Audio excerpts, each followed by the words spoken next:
నమస్తే అండి. నేను వాణి. నా ఛానల్ ఫస్ట్ టైం చూస్తుంటే ప్లీజ్ సబ్స్క్రైబ్ చేసుకోండి, లైక్ చేసి షేర్ చేయండి. ఈరోజు మనం హరినికేత్ గారు రచించిన పుడమి అడుగులు అనే ఒక మంచి కథను విందాం. ఈరోజు తమరి కథ ఎవరిని ఉద్ధరించబోతుంది తండ్రి? రాత్రి నుంచి ల్యాప్టాప్తో కుస్తీ పడుతున్న కొడుకుని కొంచెం వెటకారం, ఆతృత మేళవించి అడిగింది తల్లి కోకిల. నా కొడుకుని అలాగే తక్కువ చేసి మాట్లాడు. ఎప్పుడో ఒకప్పుడు అతిరథులు వేదికపై హారతులు అందుకున్న రోజున నీ నోరు మూతపడటం ఖాయం. అవునవును, మొన్న చెట్టు పుట్ట కథకి ఏకంగా పేపర్ వాళ్ళు మన ఇంటికి వచ్చి ఆశ్చర్యపోయినట్టే కదూ అంది మరింత వెటకారంగా. ఆ రోజు నేను రాలేదమ్మా, ఏటైంది అడిగింది పని మనిషి సీతాలు. ఒసే సీత, నా కొడుకు తడారుతున్న చెట్టు అని రాసిన కథకి తెలుగు సాహిత్య అకాడమీ చెన్నై వాళ్ళు ఇంటర్వ్యూ తీసుకుందామని వచ్చారు. మన ప్రాంగణం చూసి మురిసిపోయారు, ముక్కును వేలు కూడా వేసుకున్నారు. అంటే మనం పరిపించిన పలకలు బాగున్నాయేమో అమ్మగారు అంది సీతాలు.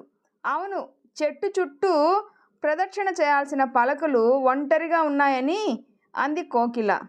అవును సీతాలు, మా చిన్నప్పుడు ఇంటి పెరట్లో వేప, మామిడి, రావి లాంటి చెట్లు వేసి చుట్టూ కూర్చోటానికి బెంచి కట్టించేవాళ్ళు. మా అబ్బాయి తెలివి మీరిపోయి చెట్లన్నీ కొట్టించి ఇంటి వాకిల్ని మోడు చేసి ఖరీదైన పలకలు పరిపించాడు. ఒక్కో పలక 50 పడిందే. చిత్రం చూసావు కాదు, చెట్టుకి తడారిపోతుందని చెప్పిన రైటర్ గారు ఇంట్లో ఒక్క చెట్టు లేదు. ఎగిరి నమ్మకి వచ్చింది, ఎగర నమ్మకి వచ్చింది, మెడకో డోలు అన్నట్టు అవార్డులు రివార్డులు వచ్చినాయి. ఇంట్లో చిన్న మొక్క లేదు. ఆదుకునే వాళ్ళలాగా ఇదిగో ఈ కుండీలు నెత్తికి కట్టాం. దానికి రోజు ఓ స్పూన్ నీళ్లు పోయటానికి 5,000 పెట్టి స్ప్రే కొన్నాడు నా కొడుకు. ఈ లోపల ట్రింగ్ అన్న శబ్దానికి అదిరిపడ్డాడు అరుణ్. కోకిల ఏమైందిరా అనింది. అరుణ్, అమ్మా, నా ఇంకో కథ వాన నీరుకు సాహిత్య అకాడమీ అవార్డు వచ్చిందమ్మా పొంగిపోయాడు చెప్తూ. నా కర్మ, నా కొడుకుని చూస్తే మోడు పువ్వు వేస్తున్నట్టు అనిపిస్తుంది. వీడికి బావు కథ లేదు, కానీ కథలు రాసేస్తాడు. అవార్డులు ఎందుకు వస్తాయో అర్థం కాదు. గెడ్డం కింద చేయితో ఆశ్చర్యపోయింది కోకిల. మీరు చెప్పింది నాకు తెలియదు కానీ అమ్మగారు, దేనికైనా అదృష్టం ఉండాలి అంది సీతాలు. హాల్లో ఫోన్ రింగ్ అవుతుంటే పరిగెత్తింది సీత. అమ్మా, వదిన గారు సరళమ్మ ఫోన్ చేశారు, తొందర రండమ్మా. ఉండవే, కాళ్ళ నొప్పులు, లేవాలా వద్దా? అమ్మ అంటూ చెయ్యి నేల మీద అంచి లేచింది కోకిల. సరళ వదిన, బాగున్నావా? కుశల ప్రశ్నలైనాయి. వదిన, ఏరువాక పౌర్ణమికి రండి. ఏడు మీరు 4 ఏళ్ళైంది వచ్చి ఇక్కడికి.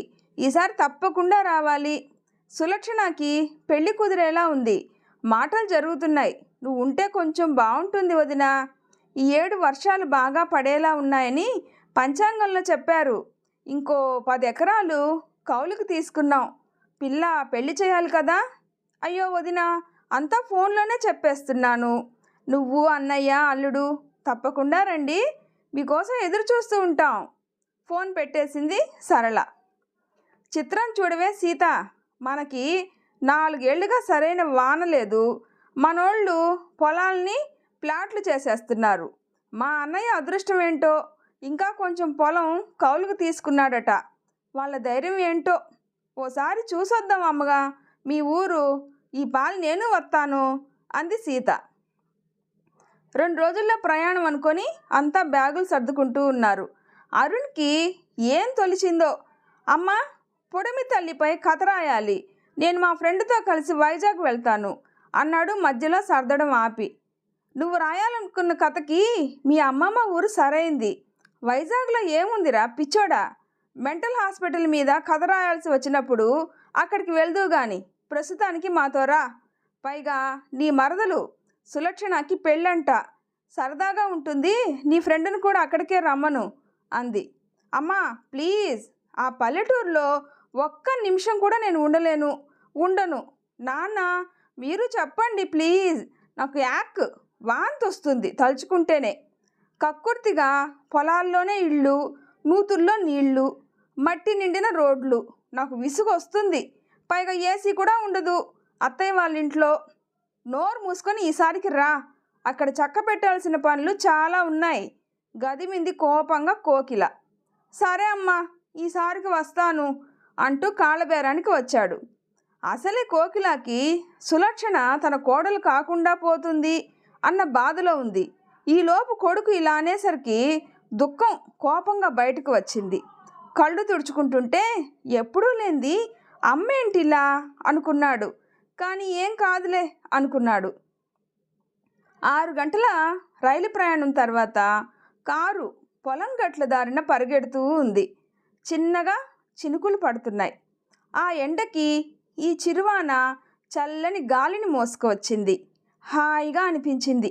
దూరమయ్యే దేనికో దగ్గర అవుతున్నట్టు ఉంది కోకిలాకి. ఈ వాతావరణం కొత్తగా ఉల్లాసంగా ఉంది అరుణ్కి. నాన్న, భలే కూల్ వెదర్ కదా, వెనక్కి తిరిగి నాన్నతో అన్నాడు. నీకు అలా అనిపించిందిరా, నాకు సిటీలోనే బాగుంటుందిరా అన్నాడు. మూతి తిప్పుకుంది కోకిల. మీ అమ్మని చూడరా, వాళ్ళ ఊరిని ఏమీ అననివ్వదు. అదేంటి నాన్న, ఇది మీ ఊరు కూడా కదా కొడుకు అడిగాడు. ఇక్కడ ఈవిడ ఆధిక్యత ఎక్కువరా, మావి 2 కుటుంబాలే, అందులో ఒకటి నా సొంత చెల్లెలు. దీని అన్నగారికే ఇచ్చాను, వాడో మూర్ఖుడు, ఆ ఊరు నుంచి కదలడు.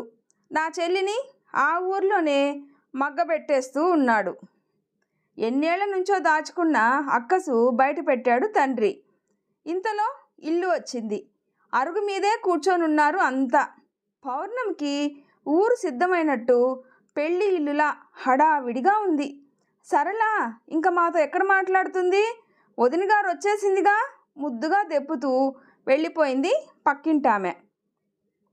రా వదిన, ప్రయాణం బాగా జరిగిందా, కాళ్ళు కడుక్కోవటానికి నీరు అందిస్తుంటే నువ్వు ఇంకా కూకో.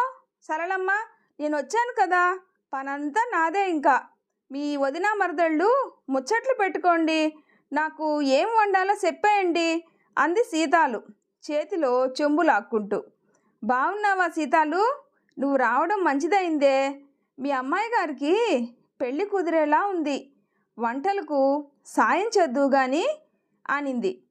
నేను పెళ్ళి చేసే వెళ్తానమ్మా, నా భుజం మీద పనిభారం పెట్టేయండి సాలు అంది సంబరపడిపోతూ.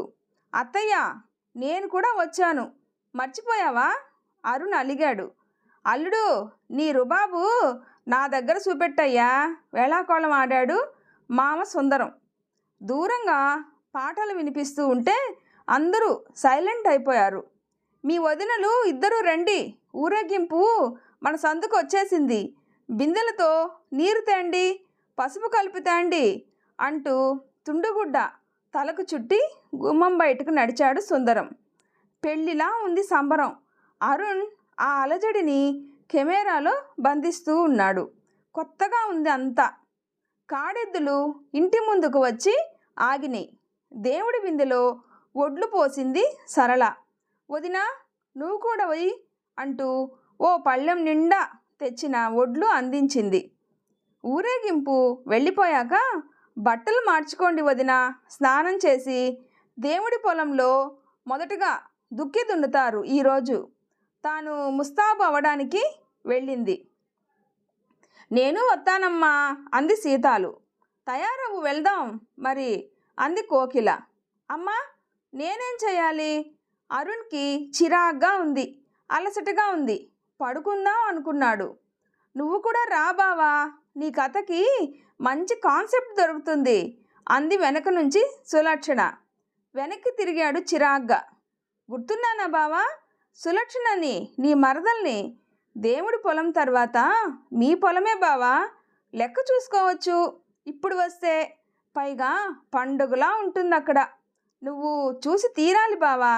దాన్ని షూట్ చేయడానికి నీ ఫోన్ బుర్ర సరిపోదు అంది నవ్వుతూ. వెళ్దామా అన్నాడు వెంటనే. ఫ్రెష్ అవ్వండి బావా, ఈలోపు నాన్న వస్తారు, మిమ్మల్ని ఎక్కడ కావాలంటే అక్కడ తిప్పుతారు అంది కళ్ళు తిప్పుతూ. ఆమె మాట్లాడుతూ ఉండగానే పెద్ద గుంపు వచ్చింది. దాన్ని అప్సరసల గుంపు అనొచ్చేమో అనుకున్నాడు మదిలో. 10 నిమిషాల్లో ఎప్పుడూ లేని విధంగా తయారయ్యాడు పంచకట్టుతో. ఏంటే సంబరం, మరదల్ని అడిగాడు. ఏరువాక పండుగ బావా, సంక్రాంతి తర్వాత పెద్ద పండుగ. 4 రోజులు చేస్తాం. మీరు రారెప్పుడు. పైగా మీ పొలం ఎక్కువ కదా, భయమే ఉంటుంది మీకు. మాదో 4 ఎకరాల మాగాణి. ఈ ఏడు కౌలుకి కూడా తీసుకున్నాం. వర్షాలు టైంలో రాబట్టి కానీ బావా, చాలా ఊళ్ళల్లో తాగడానికి నీరు కూడా లేదట. నాన్నకి పెద్ద కూతురు వర్షం, రెండో కూతురు నేను. ఇంత పండుగ ఎందుకు సులక్షణ దీనికి? అదేంటి బావా అలా అడుగుతారు? అమ్మ పాలిచ్చి బిడ్డను పెంచుతుంది. బిడ్డ మంచిగా ఎదిగి తల్లిదండ్రుల్ని చూస్తుంది. ఈ నేల కూడా అంతే. చక్కగా దుక్కి దున్ని నీ ఇంట 4 గింజలు పండించి పంటని నలుగురి నోటి దగ్గర బువ్వగా మారుస్తాను అంటే సంతోషపడిపోతుంది బావా. ఈలోపు చిన్న అలజడి మొదలైంది. అటు చూశాడు అరుణ్. గోగునారని చర్నాకోలతో తెగ కొడుతున్నారు. ఆడాళ్ళు పాటలు పాడుతున్నారు. అన్నపూర్ణ తల్లి అంటూ పీసు పీసైన నారని ఆత్రంగా లాక్కుపోతున్నారు రైతన్నలు. దేవుడి పొలంలోందేమో ఎక్కువ దొరకపుచ్చుకుందామనే ఆతృతలో ఉన్నారు. సరళ అత్తయ్య పిలుస్తుంది. రారా అరుణ్, మీ ఎద్దులే ఇవి. తాతగారు ఉన్నప్పుడు చిన్నవిరా ఇవి. నువ్వు బాగా ఆడుకునేవాడివి వీటితో. పాలు ఇవ్వని వాటికి మేత ఎందుకత్తా అనేవాడివి. ఇప్పుడు చూడు, హడావిడి అంతా వీటిదే. ఆడవాళ్ళు పొలంలోకి దిగి మట్టి ముద్ద తెచ్చుకుంటూ ఉన్నారు. దాన్ని గౌరీదేవిగా చేసి మన పొలాల దగ్గర పూజ చేసి దుక్కి మొదలు పెడతారు బావా. మొదలు చెప్తూ ఉంటే వింటూ ఉన్నాడు. ఎంత సారం ఉంది దైనందిక జీవితంలో అనుకున్నాడు. భూదేవి మనల్ని మామూలుగా మోయడం లేదు బావా. మనందరం స్వార్థపరులమే. అయినా నీరు, నిప్పు, గాలి అన్నీ తనతో అందిస్తుంది. మనం సంవత్సరానికి ఒకసారి చేసే ఈ పండుగ మన జీవితాలు ఆమె వైపుగా సాగేందుకు వేస్తున్న ఒక్క అడుగైతే 1కి 100 అడుగులు జత చేసి మనతో కలిసిపోతుంది, సంతోషపెడుతుంది, సుఖాలు పంచుతుంది, ముందు జీవితాన్ని ఇస్తుంది బావా. నమ్ముతారా మీరు? నువ్వు కథలు రాస్తావా అడిగాడు అరుణ్. ఊరుకో బావా, ఈ ఊరిలో కాలక్షేపానికే నాకు 24 గంటలు చాలు. ఇంకా కథలకు తీరికెలా? ఎక్కడా? నన్ను అండి అనొద్దు సులక్షణ. ఎందుకు బావా? నేను కూడా పొడిమి తల్లి మాదిరే. నువ్వు ఒక్క అడుగులో ఇక్కడి జీవితాన్ని పూల పొదలా అర్థమయ్యేలా చేశావు. నేను కూడా 7 అడుగులు వేసి దాన్ని నందనవనం చేద్దాం అనుకుంటున్నాను. ధరణికి నా వంతు సేవ ఇక ఇక్కడ ఉండే అందిద్దామని నేను కూడా పొలం పనిలో తరించి పొడిమి తల్లి అడుగులకు హారతులు పడతాను. నీతో కలిసి నడుద్దాం అనుకుంటున్నాను సులక్షణ అంటూ తన చెయ్యి ముందుకు చాపాడు. బావ చేతిలో తన చెయ్యి వేసింది సులక్షణ. వీడియో నచ్చితే ప్లీజ్ లైక్ చేసి షేర్ చేయండి, సబ్స్క్రైబ్ చేసుకోండి. స్టోరీ ఎలా ఉందో తప్పకుండా కామెంట్ చేయండి. Thanks for watching.